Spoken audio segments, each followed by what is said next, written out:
ये आपको कैसे मालूम पड़ेगा?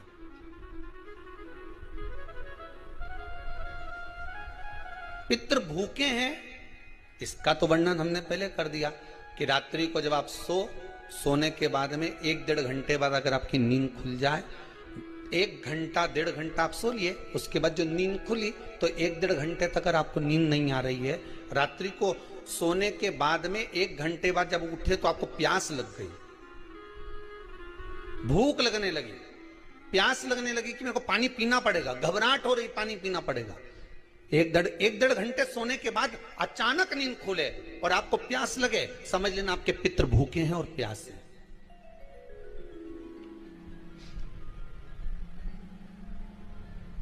वो भूखे और प्यासे हैं, उनको जल की जरूरत है।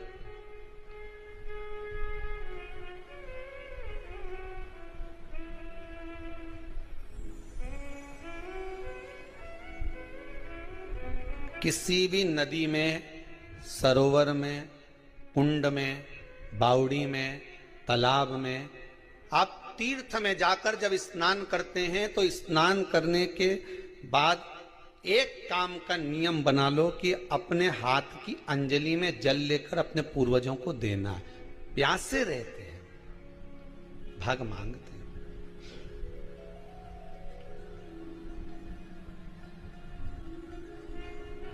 भग प्राप्त करना। 3 वृक्ष पितरों के तुल्य हैं। नैमिषारण्य की कथा में भी कहा था 3 वृक्ष पितरों के तुल्य हैं। पहला पीपल, दूसरा बट वृक्ष, तीसरा बेलपत्र का वृक्ष। ये पितरों के तुल्य हैं। अगर आपको रात्रि में नींद नहीं आ रही है, ऐसा लगता है कि रात्रि को 1 घंटा 1.5 घंटा सोने के बाद कुछ गलत गलत विचार आने लगते हैं, नींद सुबह 3 बजे तक 4 बजे तक नहीं आती, 4 बजे के बाद फिर नींद आती है, तो एक प्रैक्टिकल जरूर कर देखना। एक प्रैक्टिकल करने में क्या जाता है, प्रयास करने में क्या कुछ जाता है क्या? कि कहीं सियोर वाला महाराज झूठ तो नहीं बोल रहा, तो प्रैक्टिकल करने में कुछ नहीं जाए। 1 लोटा पानी लो, उसमें थोड़ा सा कच्चा दूध डाल लीजिए।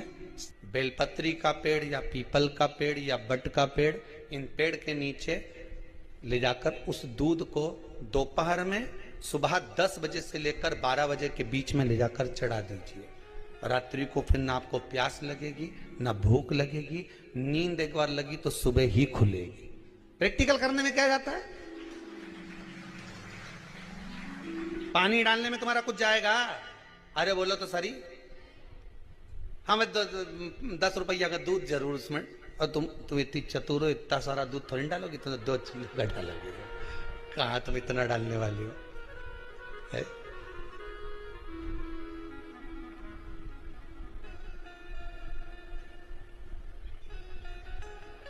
कहा बहुत चतुर लोग हो रहे संसार में हो। भले पूजन पाठ नहीं करे, पर कहीं का एकदम मिलने आ जाए ना, क्या अम्मा जी है क्या पाठ कर रही है, फिर वो भी बैठ गई तुरंत, अभी तो सोई थी।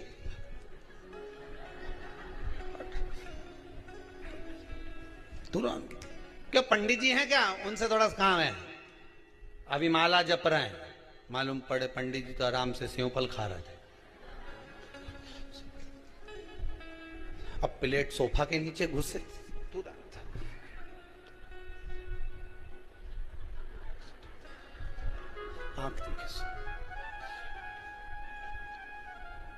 प्रैक्टिकल करने में क्या जाता है? कुछ भी नहीं बिगड़ेगा। ये तो बस जल डालोगे, तुम्हारा ही कुछ अच्छा हो सकता है, बाबा की कृपा है।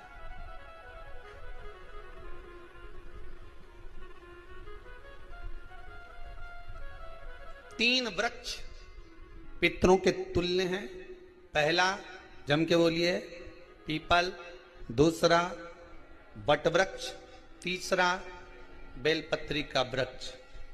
3 पीपल के वृक्ष में 52,000 ब्राह्मण एक साथ निवास करते हैं, इसलिए पितृतुल्य है। बट वृक्ष ब्रह्मा जी के मस्तक से बना, इसलिए पितृतुल्य है। और बेलपत्री का वृक्ष माता पार्वती जी के अश्रु से बना। जब आंसू गिरे थे माता जगत जननी जगदम्बा पार्वती के, उस समय पर पितृलोक में हलचल उत्पन्न हो गई थी। हमारी नातिन की आंख में आंसू कैसे आ गए? मैनावती की पुत्री है,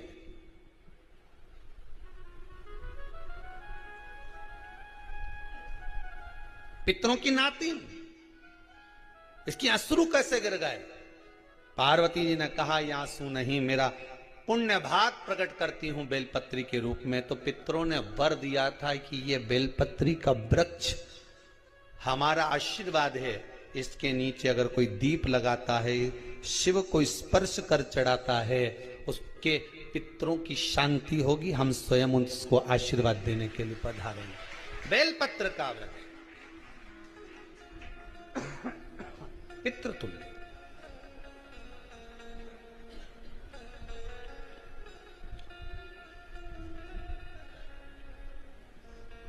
तो रात्रि को अगर भूख लग रही है, प्यास लग रही है, तो पितृदोष है। दूसरा पितृदोष का लक्षण बताया, घर में कोई शुभ कार्य ना हो, वंश की वृद्धि ना हो।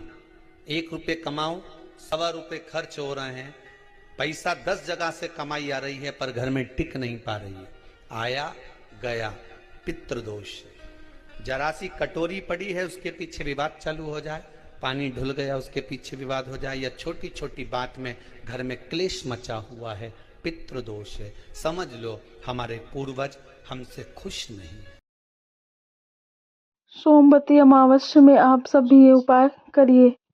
श्री शिवाय नमस्तुभ्यम। अगर आपको मेरा चैनल अच्छा लगे तो प्लीज़ चैनल को लाइक करें, शेयर करें एंड सब्सक्राइब जरूर करें। श्री शिवाय नमस्तुभ्यम। श्री शिवाय नमस्तुभ्यम।